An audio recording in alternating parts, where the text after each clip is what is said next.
What's up? What's up? What's up, everybody? Welcome back to another episode of the Michael Balco Show. It's your boy. You already know who the host of this thing is, but that's cool. That's cool because it's not about me. Today, I'm joined by a 2017 Biletnikoff Award watch list recipient, a former wide receiver of the New Orleans Saints, and a current wide receiver for the Pittsburgh Maulers, the one, the only, Jalen McCleskey. How we doing, brother? I'm doing good, man. How are you? Blessed and highly favored, as always. So, first and foremost, you know what we got to do. Everybody who listens to the show knows what we got to do. Got to rep the hometown, rep the area code. You're from Covington, Louisiana, and you were born, believe it or not, fun fact, just 10 days after me. So, Okay. you know, Yeah. July August birthday. Yeah. 27th. Oh, July you're in 27th. July. July. Yeah, Yeah. that's right. Yeah. So, rep the hometown. Tell us about it and what makes it special. Covington is actually. I'm originally from New Orleans, Louisiana. I'm from New Orleans. Born in the East. Well, grew up there, and then after Katrina, we moved to Pearland, Texas for a year, and then so we were in Pearland for a year, and then when we moved back, like they didn't rebuild our area like the East. They didn't really rebuild anything, so like we weren't gonna move back there, so we moved to the North Shore, which is like 45 minutes from New Orleans. Interesting fact, you have to cross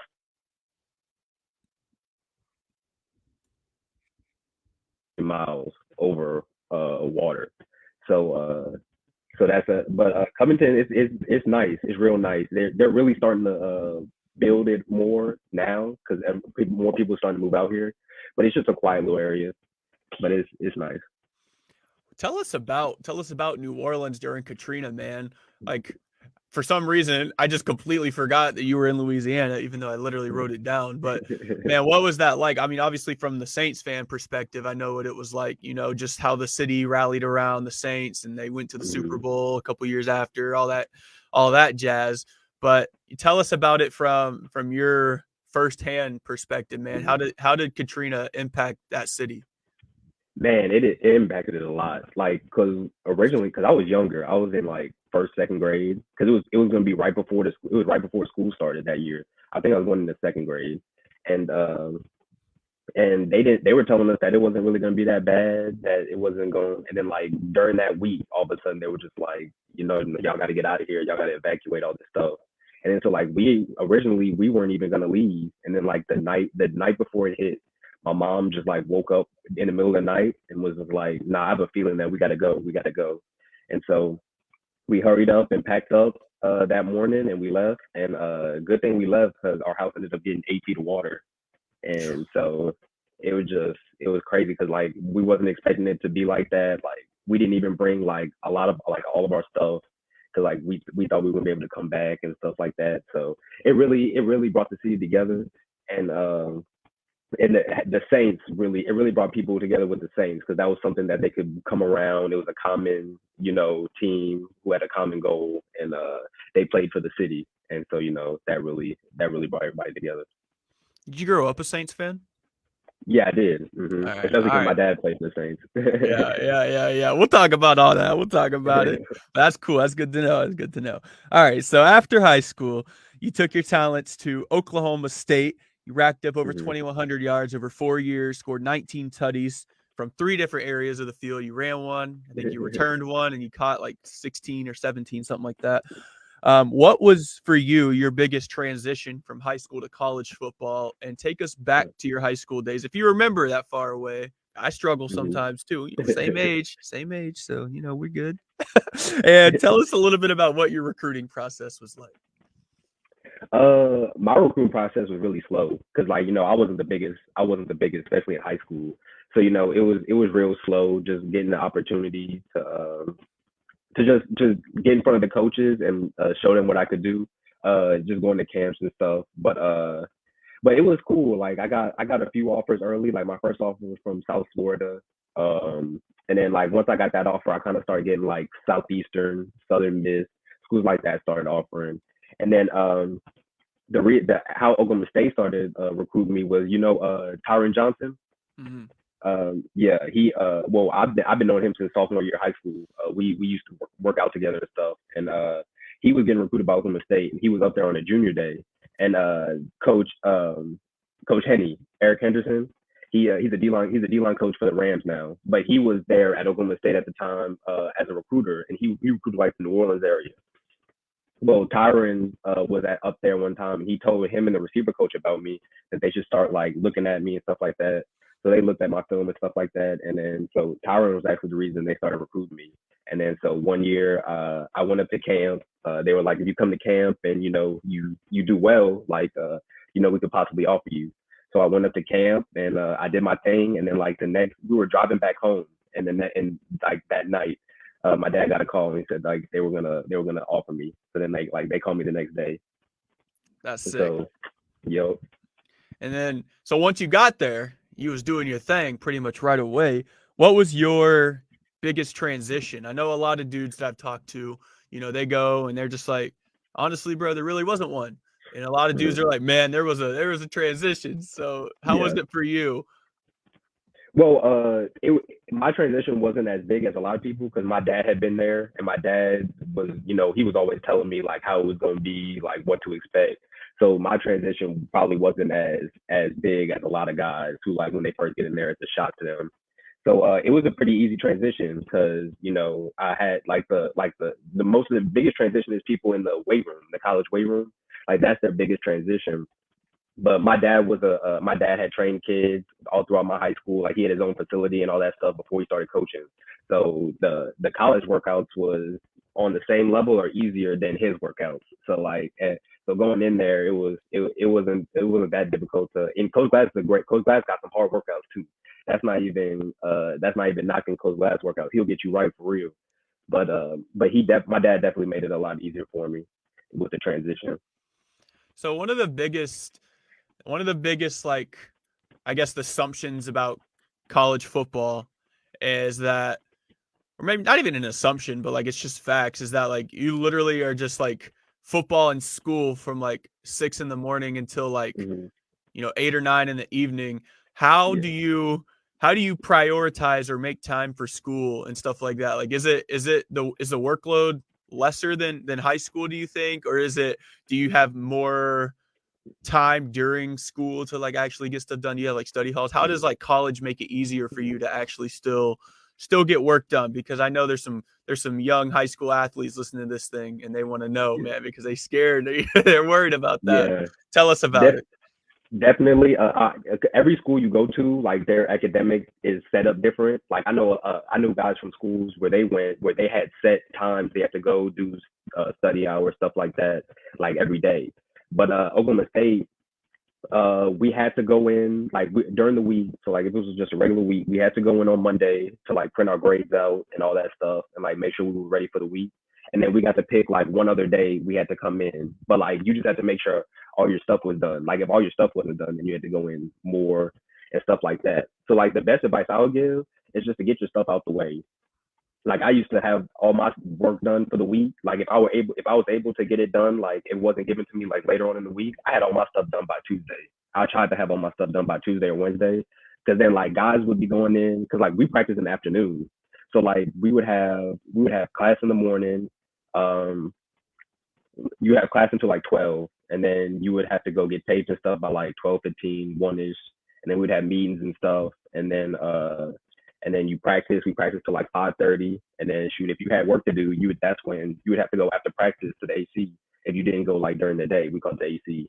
But so like I just tried to get my stuff done. Just try to get your stuff done as early in the week as possible. It just makes your week easier, and then you get to enjoy your weekend more. By Thursday, Friday, all that stuff, like you don't have to like cram trying to get your stuff done.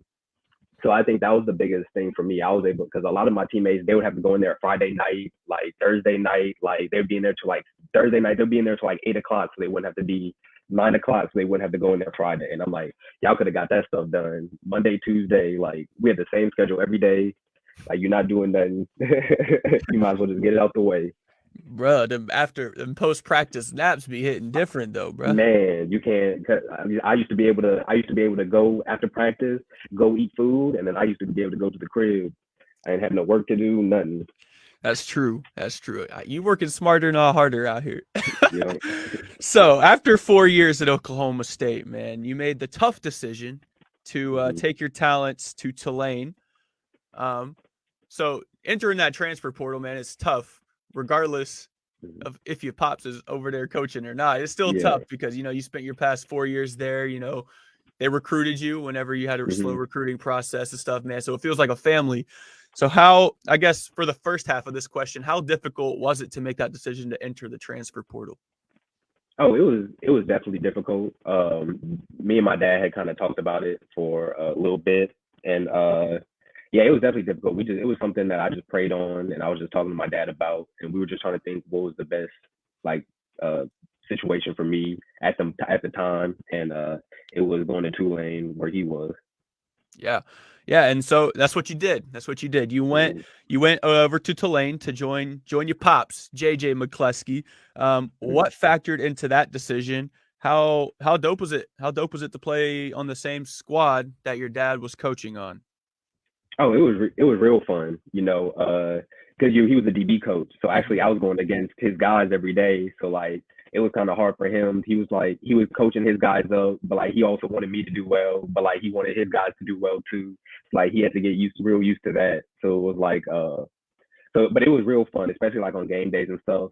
Having him like, y'all all there, because if you've been on the team, you know how game days be. So like that's cool to have your dad there too. Yeah.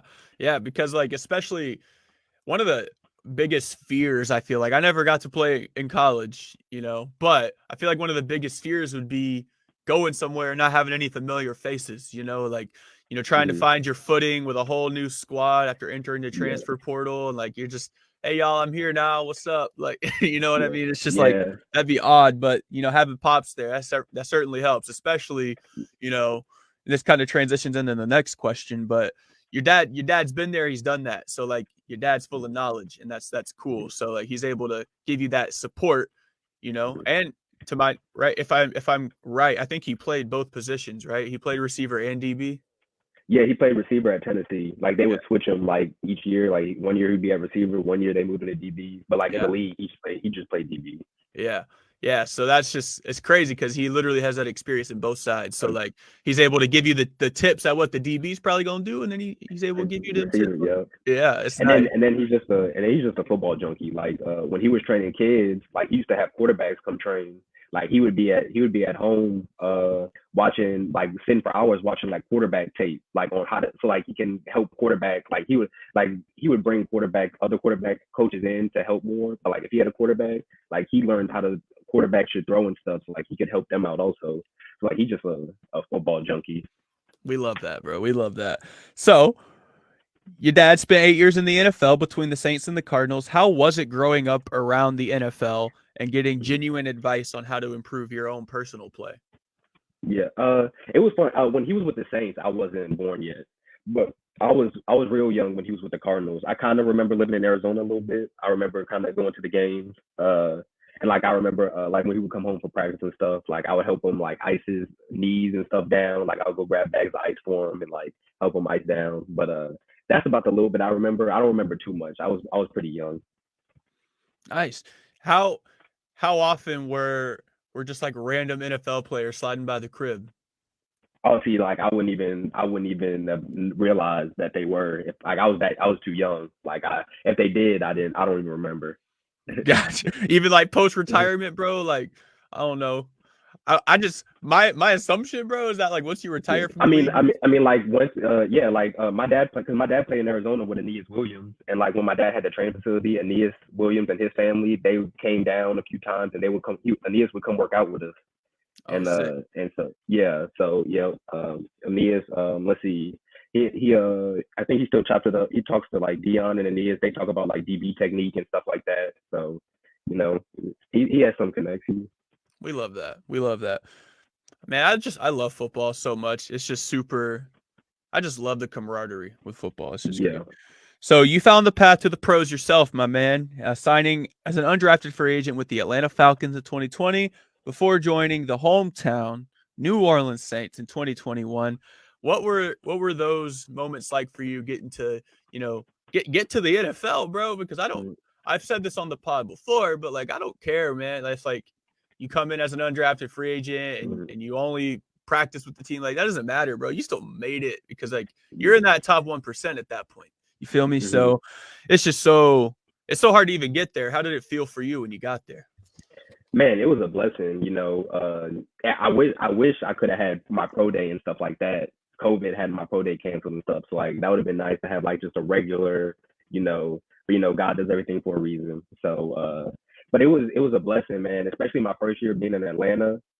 Even though we didn't have any preseason games, just being in the room with like Julio, Calvin Ridley, guys like that, like that really like they really taught me a lot. They really showed me like how you really supposed to run right. Like I came off the ball hard. Like I ran my routes hard before, but like after watching them like really run their routes, like every time they ran their routes, how they would run it, like that changed like my view of like how you supposed to come off the ball. Like they come off the ball explosive every single play, no matter how many times they done ran it. Like that they was real good people to watch and like see, especially for my first year. So you spent time with the Falcons and you spent time with the Saints. Which one of those receivers that you spent time with? And we're not obviously talking about like Mike T. We're not talking about like, Julio or anything Mhm. like that. But who's like the most low key, super good receiver that you played alongside between those two teams? Low key. Let me see. I'm trying to think. That's always a tough one because so Yeah. everyone's always going to talk about how great Julio is and how great Mike hmm Thomas is and all that. But like I want to know the guy who's like good that's just not getting the love. Do you know OZ? Yeah. Yep. He was really like he's been making a few plays here or there. Like he plays a good bit, but like he doesn't. He's really good. Like when I was there my first year, like he was making a lot of plays. Like the way he would run his routes and stuff like that. He really impressed me. So I think I'll go with him. Nice, nice. Tell us about a guy on the Saints. Let's see. I'm trying to think. Let me There's a think. low key baller, bro. Were you there with Keith Kirkwood? No, but I know Keith. I used to work out with Keith a little bit, Bro, but I wasn't there with Keith. Keith is real cool. I like Keith. I love Keith, bro. I've been trying to get him Yeah. on the pod for a hot minute, but hmm we love Keith Kirkwood. I feel like he's like a baller, bro. I feel like Yeah, he is. Yeah, he is. Callaway be making a lot of plays too. that's He true. don't get as much credit as he probably get, but like he does a good job of going up and get contested passes. We love that. So you were drafted to play in the United States Football League, the relaunch this past year for the Pittsburgh Maulers, and you played very well in your first year. What's a day in the USFL like, and how does it differ from the NFL? Well, actually, I wasn't drafted in the USFL. I got because I was still with the Saints when they did all that. So when the Saints let me go, I got picked up off of waivers. Technically, it was like waivers to Pittsburgh. But then I actually played. I only played the last 4 games of the season. But it was like a normal day. Obviously we didn't have our own facilities and stuff like that. So like we had to like they had like 2 or 3 different fields in Birmingham that teams would practice at. So we had my team had the morning practice. So like we would practice around like 8:39, which I like. I like having morning practices. But so like we would like some days some days we had workouts, we would go work out that morning, and then we'd have film before practice. Then we get ready to go to practice, and then we practice, and then we would get back. They'll give us like probably like 45 minutes to an hour to like get some food, something like that. And then we'd have meetings, and then shoot, we'd probably be done by like three or four, which is about the same. Like the NFL, they probably get done by like 4:35. So it's around that. But it Nice. was it was smooth. Nice. So they try to make it as close to the NFL as possible without the fancy facilities and stuff. So that's Oh pretty. yeah, it's all the same. Like the hash marks on the field are the same. Like they have a few different rules, but it's because like they're trying out rules for like the NFL. So like, but mostly like all the whole game is the same. Yeah, from your perspective, do you think the NFL looks more to, if you can say, obviously, do you think the NFL looks more to the USFL or the XFL, or do you think they don't care? They're just looking for talent in general. Yeah, I don't think they're gonna care. I think after last year, especially like people like Turpin who went to the NFL, like they did their thing. Like I know for sure, like I know the NFL is going to have a lot more scouts than they did last year at the USFL like games and like practices and stuff. So no, I'm sure like XFL, USFL, they just going because it's all like a lot of the players that were in the USFL went to the XFL. Some players that chose the XFL found out that the USFL like how much we got paid, and so they came to the USFL. So like it's just like a pool of everybody. it's just giving two different leagues for opportunities, which I think is good. Everybody loves I watching love it. football. Yeah, dude, I love it so much too because like most of my podcasting career has been with the guys who get overlooked, bro. And so I love the fact that these guys that I interviewed like years ago are now getting into the XFL Yeah, and the USFL, man, and then I get to watch them. And my yeah, wife's and then gonna be all the like, games are nationally televised, so it's yeah, like everybody gets to see the games. I yeah, like that. yeah. My wife's gonna be like, NFL season's over. Why you over here watching football? I'm just like, hey, it's my boys. My boys are out here. What you mean? It's gonna be Yo, great. It's gonna be great. I'm excited for it. I love the USFL too. It was really cool to watch. You know what I mean? Like it was really dope because I like seeing dudes get an opportunity. And then, like you mentioned, Kavontae Turpin. I mean, he just went crazy. Now he's on the playoff Dallas Cowboys, and not even just playing for him, bro. He's doing his thing yeah, with them a too. first team All Pro punt returner. Yeah, That's my dog. He's from Louisiana. I remember I played against him at TCU, so I've been knowing Turpin for a little bit. that's wild. That's wild. Yeah, he's a player, bro. He's good. Yeah. He's good. Who is? I guess that segues into it. Who's the best player you've ever played with and against in your entire life? Let's see, played with. I'm gonna just go with like if I actually played a season with him. Um, let's see, best player I played with. If you have to drop a couple names, I'll allow it. I'll allow it. Yeah, let's see. I'm trying. Well, I'm trying to think. Let's see. I played with James Washington. Shoot, Okay. I played with who else?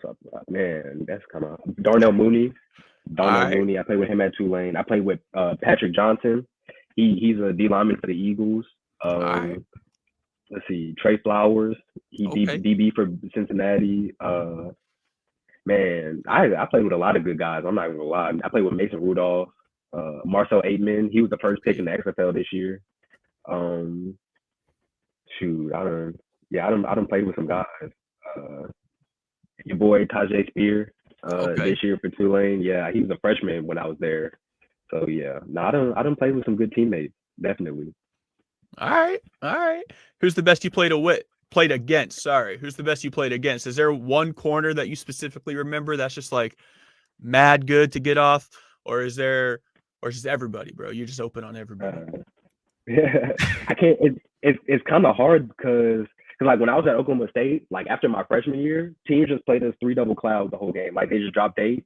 Like we literally never went 1-on-1 with anybody. Like never played. Like everybody was in zone the whole time. Like it was wild. And so like it's like when people say that, like it's hard for me to like think of a DB because literally like if you go watch our film, it's all zone. Like we all Yeah. get in zone. And then like let's see, I'm trying to think what DB. I really can't. I really just can't name anybody. I can't think of anybody All right. that just like stands out. Yeah, I feel it. It's probably me. I was probably out there low key and nah. So we're gonna talk about the NFL playoffs real quick. So, we got some good matchups this weekend. We got the Bengals taking on the Chiefs. That's probably my favorite game. Then we got the Eagles and the Niners. Woo! That's gonna be. I think that's gonna be the best game. I think that's gonna be the best game right here. Two lights out defenses. First of all, who you got in the AFC and the NFC going to the Super Bowl? NFC, honestly, NFC. That's the one that's been a toss up for me. Like I think whoever wins the NFC Championship gonna win the Super Bowl. Honestly, that's me. I just feel like I don't know because the 49ers got a great defense and the Eagles got a great defense. So it's gonna be if Jalen Hurts can do his thing and if the Eagles can just stop like Brock Purdy and them, man, that's gonna be a good game. But I'm gonna go with the Eagles. I'm gonna go with the Eagles on that one. I just feel like the offense is gonna be a little bit too much. And then pulling for them Niners, man. Oh well, you asked me who I thought was gonna win. I'm not pulling for anybody. I don't care who wins at all. But I think the Eagles gonna win. And I got some, and I want my guy Patrick to get to the Super Bowl. So we're cheering for them Bengals. Got cheering for the Bengals, right? Oh yeah, I definitely want the Bengals to win. But also, it depends. I think the Bengals. I also think the Bengals are already gonna win. Just because I don't know how Patrick Mahomes' ankle is going to be. If he's not 100%, I feel like the Bengals are too good of a team for him to kind of overcome that one. But hey, if he can, he did his thing last game with a hurt ankle, so I can't say much on that. Yeah. Yeah, I don't remember who was doing the rankings on some national televised show, but someone was just like it was Patrick Mahomes as the best quarterback in the league, and then it's like Josh Allen or something like that, and then it's Patrick I Mahomes think with an it's injured I think it's ankle. Joe. I think Joe Burrow. That's I think crazy so. that Joe Burrow wasn't even on there. I He know. been he doesn't make any bad decisions. He doesn't I know. it's fun watching him play. I know. I know. It's man, we all love Joe Burrow, especially us. I'm not even a New Orleans boy, but I'm a Saints fan, so I feel like I'm one. But Yeah. everyone down in the boot loves Joe Burrow. Oh yeah, from LSU. Yeah. Yeah. It's almost like he's from Louisiana, but he's not. Like people forget that At he's really all. Yeah. not even close, bro. Like not even close. But I love the way he adapted to the culture of Louisiana as a whole, and it's just sick. And he just goes out there and does his thing, and we all love that. We all love that. So tell us about a time you've had to overcome adversity, and how'd you do so? I mean, shoot, I've been overcoming adversity pretty much my whole career, especially like with COVID. Had my pro day canceled, didn't get a pro day. Tried to do a virtual one. They didn't watch any of that stuff. Still getting a chance with Atlanta. Um, Getting a chance with the Saints, and now in the USFL, trying to get a full season of film, so I can show what I can do.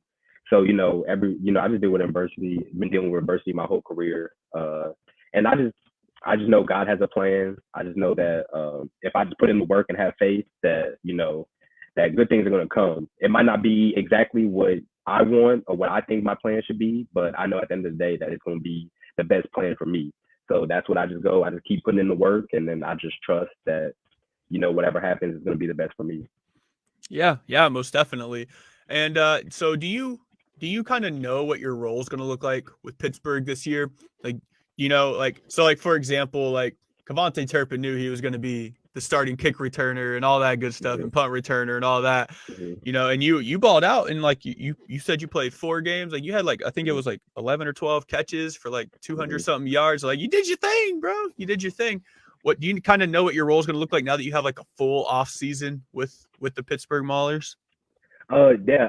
I mean, I'm gonna be playing. I mean, like as receiver, I'm gonna be playing like the same position I was playing last year. Hopefully, get to move into the slot a little bit more because I really like playing the slot too. Like, but I like showing people that I can do both. Because a lot of things with like slot, they say like you can't run like all the routes from the outside or stuff like that. So that's the whole reason I moved to outside at Tulane was to show scouts that I could play slot at Oklahoma State. I could play outside too. So then, but I also want to just play both and then definitely have more of just do more on special teams. It was kind of hard coming in like kind of last second, last 4 games. Um, I did like I want to, and I'm not even talking about like obviously punt return and stuff like that, but like I want to go down as like gunner and stuff like that. Show NFL Yeah. teams that I can do that too. And like that was another thing that like I didn't really get film on special teams in college just because I played so much on offense. Like you had so many people that they weren't like playing you on special teams. So Yeah. just be able to show that I can do that because that's one of the things that's gonna get you to stick on the team. I love that you said that because special teams is so important to making an NFL Yeah. roster because Oh yeah, I mean, that's like one of the most like yeah. the Saints special teams coach gave us a breakdown. He always gives us the breakdown like the first day we come to meetings for like the new guys, and he shows like there's 53 players on the active roster in the league, but there's only 48 who dress out in helmets. Like there's 3 who like are inactive technically, and then you have to have 16 linemen, eight O linemen, 8 D linemen. You have 2 or 3 quarterbacks. So then that's most of your people right there. You're gonna have your long snapper, your punter, your kicker. Then that's right there. You gonna have your top like 2 receivers not gonna play special teams. Your top like 2, 3 defensive players not gonna play special teams. So like it's like you only have like four to 8 spots for like people who aren't starters, O linemen, D linemen, like kicker, like so like that Mhm. stuff is serious. Yeah. And like you think of names like Matthew Slater, like who would he be if he didn't, go out there Yeah. and dominate as a gunner on special Mm-hmm. teams? And then I mean the Saints have just had such good special teams play. I mean Dwayne Washington, JT Gray, he's been a JT great special. Gray. Yeah, he's a Yeah. great special team dude. Yeah. Taysom Hill, bro. Like Yeah. before Oh Taysom yeah. was Taysom, Taysom was going out there and doing his thing on special teams, and that carved him a Mhm. bigger role. I mean, we saw Deontay Hardy, to go out there and do his thing. Mhm. Justin Hardy before, Yep. a couple years ago. So, I mean, the Saints, I think, are one of the best special teams Oh yeah. units. Now Coach Riz and Coach Phil. They do a great job Yeah. with special teams. Like I can say they do a really good job coaching special teams.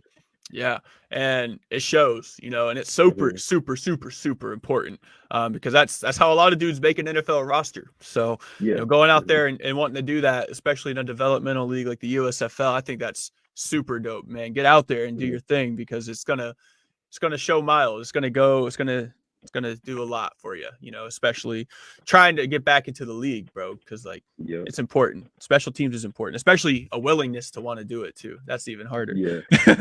uh, what is one piece of advice that maybe you've heard before, or Mhm. maybe it's just from your heart that you want to share to the listeners? Um. Man, control what you can control. That's one thing I would say. Like Coach Gundy used to always tell us that. Like, and he was using it like he would. I feel like Coach Gundy did a great job of teaching us stuff like that. Because like he was at first he was just telling us like if the weather's bad during the game, like you can't control that, just go out and play. But like that has to do with like everyday life also. Like you can't control how someone else acts. You can't control like don't let that like ruin your day if they're not like affecting you negatively, like you don't even like pay it no mind for real. Like honestly, ever since I started like kind of going by that, like a lot of stuff that people be getting worked up about, like there's really no need to be getting worked up about, or it's not even that serious. Like life's too short, and to be worried or like be hanging stuff over things, holding grudges, like all that stuff. It's too short for that. So I'll just say control what you can control. You can forgive. You don't have to forgive someone and like hang out with them and like be friends with them. Like forgive them and like I forgive people that, and I'm like, but I'm not about to mess with you though. Like so, just live your life and just control what you control. That's the Yeah, best advice I could give. most definitely. Ladies and gentlemen, Jalen McCleskey, wide receiver for the Pittsburgh Maulers, getting back to the league. I got ETA into 2023. We got you back in the Yeah, league. So, yes where sir. can we find you at on social media? On Twitter, Lil Show 2, LILSHO 2. Instagram is Lil. It's the same thing, but it's _2. It's Lil Show _2. Yeah, that's the only two I got. Yes, sir. Thank you so much, Jalen, for hopping on the show today. I am super excited to see you ball out this year. I know a lot of people in my area are as well because we got to bring another chip to the Yeah, I know. bird, bro. I know Pittsburgh. I know the fan base is crazy out there. So I know they be right. Especially we just changed our colors to black and gold. Yes, sir. Yeah, That's like, I like that. I feel like that's way better than purple. And I just yeah. feel like you can wear it. I don't know if I'm being biased because I'm from Louisiana. No, it's nice, bro. All right, let's talk about it real quick before we wrap up the show, bro. Come on, this has been the biggest thing for me ever since I moved up here to Erie, bro. Everybody up here says it's black and gold. It's the colors of the Steelers. And I'm out here saying black and gold's for the Saints, dog, and black Yeah. and yellow is the Steelers. Yeah. Oh, yeah. That is right. Yeah. Steelers are black and yellow. The Saints Yeah, Saints is more of a gold. The Steelers is like a yellow. bro. I've been red in the face arguing with people, bro. Like, it is not black and gold up here, bro. And people, And that's what it is. That's one of the things I would have been like, yeah, you're right. It's black and gold. You're good. yeah. Have a nice day. I need to take that Jalen McCleskey advice right Yeah. there, man. I've been like, yeah, it's black and gold. Have a nice Yeah. day. God bless. God bless. Yo. Ladies and gentlemen, that will wrap up our show today with wide receiver Jalen McCleskey. Thank you so much for hopping on the show, my man. I can speak for everybody who listens to the show that we are excited to see your journey pan out. And I know you got a lot of great things in store for you, brother. So, yeah, man, thank you so much. Appreciate having me on, bro. It's been fun. Yes, sir.